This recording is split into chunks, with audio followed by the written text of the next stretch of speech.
El pasado 4 de junio desarrollamos un conversatorio a través de un webinar llamado Los nuevos normales para la educación en Colombia.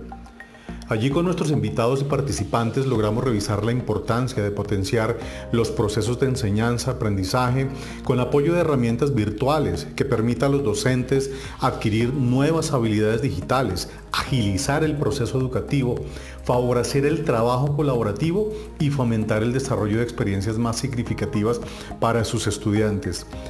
Uno de nuestros invitados, Fernando Valenzuela Migoya, Managing Partner y uno de los 100 EdTech líderes del planeta, asociado a IDT Partners, nos compartió sobre desafíos sociales, educativos y el uso de tecnologías.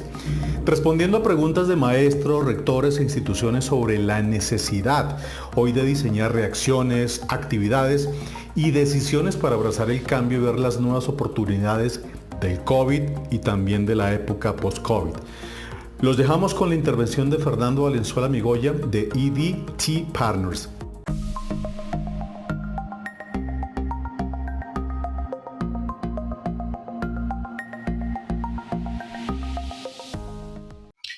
Nuestro siguiente panelista, Fernando Valenzuela Migoya, nos acompaña desde Ciudad de México y nos va a permitir conocer esos grandes desafíos sociales a los cuales estaremos enfrentados y estamos no solamente hoy, sino en la parte del post-COVID. Fer, bienvenido de nuevo y la audiencia te escucha. Muchas gracias, un gusto estar aquí, Freddy. Agradezco la invitación y agradezco también a los panelistas. Pues ya hemos coincidido en varias sesiones, así que si nada más me pido, Freddy, que esté en sesión. Sí, ya está la presentación, la vemos bien y te escuchamos bien, gracias. Perfecto, muchas gracias. Bueno, entonces voy a empezar realmente con primero un deseo de que todos los que están aquí, todas las que están aquí, pues estén sanos y que no haya un impacto personal en este momento de shock tan difícil. Yo quiero unas reflexiones pensando en que nadie tiene una respuesta y que todo esto que nos pues solamente podemos hacer conjeturas. Y la primera conjetura que yo hago utilizando esta imagen es que todo lo que sea digitalizable se va a digitalizar. Y aquí no sé si a algunos de ustedes les tocó ver esta imagen, pero está ocurriendo que experiencia física y nuestra experiencia digital van a empezar a acelerarse, como bien dijo Ivonne. Es que esto no es un tema de reinvención. O sea, muchas de las cosas ya estaban inventadas, muchas de las herramientas ya estaban inventadas, ya estaban probadas. Lo único que no era que no estaban en el corazón de lo que estábamos haciendo en educación. Así que mi primer es que esto es una aceleración y que todo lo que sea digitalizable se va a digitalizar. Otra reflexión que creo que es pertinente, aunque muchos de ustedes, y yo tampoco, pero seguramente no hablamos francés, si nosotros vemos esta imagen y la relacionamos con los recientes eventos en Estados Unidos y después alrededor del mundo, es que estamos entrando en la época de cero tolerancia a la incongruencia. Así que les dejo esta imagen que habla por sí sola para cuestionarnos internamente en dónde está nuestra congruencia y si hemos sido consistentemente incongruentes. ¿A qué me refiero con esto? A que sabiendo que había tecnología, sabiendo que la vida fuera de la educación estaba siendo altamente digitalizada, en general la educación trató de mantener alejado el impacto de tecnología hasta que nos llegó este shock. Así que uno de los elementos que yo veo en esta reflexión es que ahora también tenemos que integrar el tiempo y pensar en el corto, mediano y largo plazo de una manera muy distinta. Estamos todavía en este proceso de tensión, de reacción, de impacto, de shock, pero veo que poco a poco empezamos a poner una mirada en el descongelamiento, en la planeación, en pensar qué sigue, de ahí la razón de esta conversación, porque eventualmente nos vamos a reactivar en una cosa, mismo proceso. Yo creo que naturalmente hubiera ocurrido 10 años. En educación y en muchos elementos estábamos hablando del 2030 como nuestro plazo para que finalmente los procesos digitales entraran a la educación, y de pronto el 2030 llegó 10 años antes. Y esto, a lo que voy, es que creo que los plazos de aceleración, de experimentación, de adopción se van a acelerar, y probablemente el largo plazo sea 3 o máximo 6 meses, y si lo vemos ahora, vamos a pasar de una estrategia defensiva a una ofensiva. Me parece que ya no es válido decir es que no estábamos preparados, nos tomó por sorpresa, los profesores no habíamos tenido capacitación, nunca habíamos pensado en la conectividad, es que no invertimos en temas de dispositivos. Creo que toda esa reflexión que se nos puso de cara, pues imaginemos que vuelve a pasar la pandemia versión 2.0 dentro de 6 meses, yo creo que ya no sería válido decir no estamos preparados. Creo que el mensaje que yo les quiero dar es, este es el momento de la atención al descongelamiento a un proceso de planeación y de repensar todos estos procesos. Así que en esta aceleración, pues básicamente tenemos que tener tres herramientas. Uno es plantearnos escenarios posibles. Y en base a ese escenario, yo estoy seguro que nadie en el mundo hubiera puesto como un escenario que billones de niños en el mundo iban a estar impedidos de entrar en la escuela, que todas las universidades, oficinas en el mundo se iban a cerrar meses y que íbamos a estar en confinamiento. Ese escenario, realmente, quien hubiera tenido la visión más negativa y más reactiva del mundo, jamás creo que lo hubiera puesto. Pero esta es una lección para que nosotros entonces, a partir de hoy, pongamos escenarios, diseñemos reacciones, actividades, decisiones, planteamientos esos escenarios, y finalmente una postura emocional de abrazar el cambio, de reaccionar, pero hacerlo viendo las oportunidades. Yo siempre he tratado de explicar el rol que tengo como una combinación de 4 fuerzas, y hoy me parecen más relevantes que nunca, porque hoy no solo tenemos que ver a la pedagogía, la educación, sino hay que verla en combinación con la tecnología, y muchas veces eso que causa un conflicto, porque gente que venimos de la educación muchas veces no entendemos de tecnología, los de tecnología no entienden de pedagogía, y entonces hay un conflicto ahí, pero ahora resulta que ninguno de los dos entiende de capital, de recursos, de inversión, de cambio de presupuestos, de asignación de recursos financieros que estaban destinados a una cosa y ahora hay que moverlos a otra, y impacto social. No podemos desconocer que se han ampliado las brechas, que ha creado un problema social, que hay gente que no tiene acceso. Entonces, creo que esta combinación, que es lo que me ha llevado a participar en estos grupos mundiales de educación y tecnología, que ha tenido pues una serie de conversaciones. Yo estoy sorprendido de lo que he escuchado en África, en India, en el Medio Oriente, y que compartimos que la educación nos pegó a todos y que los problemas no son de un país, de Colombia, no son de México, no son de España, no son de Israel. Realmente nos pegó a todos juntos. Así que también hay un llamado a los emprendedores de la educación a que la disrupción venga acelerada por procesos que no pueden desde dentro de las escuelas, de las universidades. ¿Por qué? Porque si lo vemos cómo se han generado procesos de transformación en todo el mundo, en todas las industrias, vienen de emprendimientos que de pronto llegan, ¿no? Los Ubers, y hacen un cambio en los taxistas, y los Airbnbs en los hoteles, y todo lo que venga. Bueno, este proceso de aceleración también va a ocurrir en la educación, donde más emprendimientos. Claro, vemos que resulta que se está cambiando la conciencia social, la ambiental, se están cambiando los hábitos, estamos consumiendo de otra manera, estamos conviviendo de otra manera, y pensando en momentos de homeschooling, reubicación. Tuve un panel muy interesante de cuál es el futuro de los espacios físicos en las escuelas, en las universidades.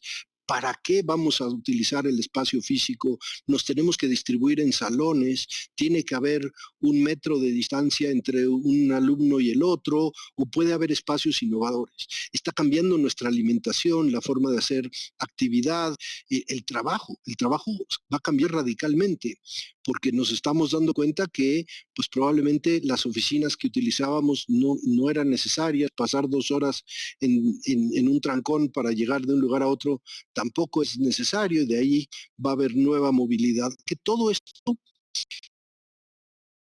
repensado se está acelerando, y vuelvo a lo que dije al principio, es como traído el 2030 a marzo de 2020. Por otro lado, otra de las grandes discusiones que hay en la educación es esta idea de que para poder aprender primero tenemos que estar sanos, primero tenemos que tener seguridad, y entonces esto se ha traducido en este mensaje de Maslow antes que Bloom. Quienes estamos en educación sabemos que la pirámide de Bloom, que va de memorizar hasta crear, pasando por aplicar, analizar, ahora necesita asegurarse de un entorno mucho más emocional, en un contexto de seguridad, en un contexto de confianza. Así que esto es un cambio también radical en cómo enseñamos, qué enseñamos, a quién le enseñamos. Y volvemos a un método que tiene pues más de 10 años en la educación. Este lo hizo el investigador argentino Rubén Puentedura, pero probablemente 9 o 10, y se ha discutido ampliamente. Integrar tecnología en la educación no es sustituir la experiencia de aprender si hubiera sido igual a la que hacíamos o presencialmente. Se trata de usar la tecnología para aumentar la experiencia, modificarla y finalmente redefinir. Y ahí entran una gran cantidad de elementos que tenemos que pensar de cuál es la experiencia de aprender, en donde la tecnología aumenta, modifica, redefine, nos da escala, nos permite que el mejor profesor del mundo nos dé clases. Yo no sé si les ha pasado a ustedes, pero yo he escuchado en forma muy cercana a las personas que antes me parecían inaccesibles, que estaban en el otro lado del mundo, que estaban desarrollando proyectos, y si teníamos suerte, pues probablemente leíamos uno de sus artículos, uno de sus libros, y hoy estamos escuchándolos hablar, conversar, conectarnos. Así que esta idea de que todos vamos a poner atención en un dispositivo, vamos a aprender de la misma forma, vamos a socializar de la misma manera en un salón de clases con un profesor que entrega contenido, pues realmente hoy lo vemos en cualquier entorno, muchas pantallas, muchas conversaciones, podemos elegir en qué nos conectamos, en qué no, pero eso solo, y tenemos el grandísimo privilegio de acceder a la tecnología. Millones de personas se han quedado todavía más vulnerables porque no tienen este acceso. Y para mí, esa es quizás la batalla que tenemos que dar desde la educación. Me irrita pensar que hay millones que tienen acceso a celulares, a datos, y que lo tienen para redes sociales, pero no para educación. Así que hoy vemos millones de dispositivos, no sabemos qué va a pasar con ellos, seguramente esto se va a redefinir, pero también vemos en esta imagen que hay dos tipos de reacciones. Ustedes pueden ver de un lado de la pantalla a una persona lamentándose, esperando que el futuro no venga, que regresemos al espacio que teníamos en febrero, y tenemos en el otro ámbito de la pantalla alguien que ha decidido que lo va a abrazar la tecnología, se va a digitalizar y que hay que hacerlo. Así nos está pasando en las instituciones educativas. El día de hoy, en todos los países, y yo he tenido la fortuna de estar muy cerca de Chile, de Paraguay, de Perú, de México, de Colombia, hay instituciones que se están lamentando y lo que están esperando es regresar a febrero, mientras que hay otras que se están redefiniendo y cambiando el futuro. Terminó la era del promedio, terminó la era en la que todos los estudiantes seguían en un mismo salón de clases, al mismo ritmo, con la misma lección, el mismo examen, el mismo día, porque iban a regresar estudiantes que tuvieron experiencias radicalmente distintas. 23% no pudieron avanzar en sus estudios, 15% tuvieron violencia, muerte, enfermedad, 2 o 4% se pudieron conectar, tuvieron experiencias no te imaginaban, y la otra parte obviamente en el medio. Esto se ve para mostrar lo que significa el cambio exponencial. Y aquí decidí compartir con ustedes dos imágenes de cómo se mueve el de trabajar desde, por ejemplo, o cómo han sido las muertes y la enfermedad. A esto, a lo que siempre hemos llamado acelerada 10x, 100x. Y es lo que estamos viendo. Nos vamos a seguir enfrentando. Como bien decía Ivonne en su presentación, yo creo que hay tres importantes: la capacidad de adaptabilidad, agilidad en base a esos escenarios, la resiliencia para poder decir esto es un shock y eso me implica cambiar lo que había pensado, buscar nuevas rutas, reponerme y realizar, y después predecir con escenarios que antes no habíamos podido visualizar. Así que con parte de este mismo ejemplo, pues tenemos empresas que se están cayendo, desapareciendo aceleradamente. Al mismo tiempo, empresas y están creciendo como nunca. Afortunadamente, en la industria de educación y tecnología hay mucho crecimiento, hay muchos modelos. Yo que trabajo todos los días con emprendedores de la educación, puedo ver cómo muchísimos de ellos están replanteando sus modelos, cambiando, y la tecnología con personas que antes estaban totalmente alejadas se va a acelerar profundamente. Porque quedarse sin acceso a la tecnología va a ser probablemente la limitación número uno. Entonces estamos en este momento, estamos en el momento donde cambió lo que conocíamos y tenemos que repensar, tenemos que empezar a construir nuevas habilidades y tenemos que tener modelos ágiles de experimentación, validación, replanteamiento en muchos escenarios. Un escenario 100% en línea, un escenario híbrido, un escenario experiencias fuera de las fronteras de un salón de clase, un escenario donde algunos alumnos pueden tiene que tener respuestas. Así que yo les propongo mantener y trabajar en red, que no se rompa esta idea de que todos estamos conectados, de que los padres de familia se involucraron en la educación y no deberían alejarse nunca más, que los países deben compartir mejores prácticas, que las universidades más avanzadas deben apoyar a las escuelas públicas con mayor vulnerabilidad y que no hay nadie que tenga una respuesta, que la mejor salida es conectarnos, trabajar en red, compartir, abrir la información, olvidémonos de la competencia en la educación, olvidémonos que vamos a ir por los estudiantes de la élite. De nada nos sirve educar solamente a la élite si no educamos a todo el talento disponible. Esto mismo está pasando. Aquí les comparto cómo creció el Internet aceleradamente hasta el 2007. Después dejó de crecer aceleradamente a 4 billones de personas. Eso quiere decir que hay 3 billones más que no tienen eso. Lo mismo pasó en la música. La música, si usted en los años 70 tenía más o menos un volumen de 1000, más o menos. Después se cambió por el CD y el DVD. Después empezaron a venir las plataformas de streaming, de música, y después de esa transformación acelerada, la música regresó más o menos los mismos 10,000, 11,000, pero vivió un cambio acelerado en la forma de escuchar la música, en la forma de consumir la música. Yo veo que va a pasar en la educación.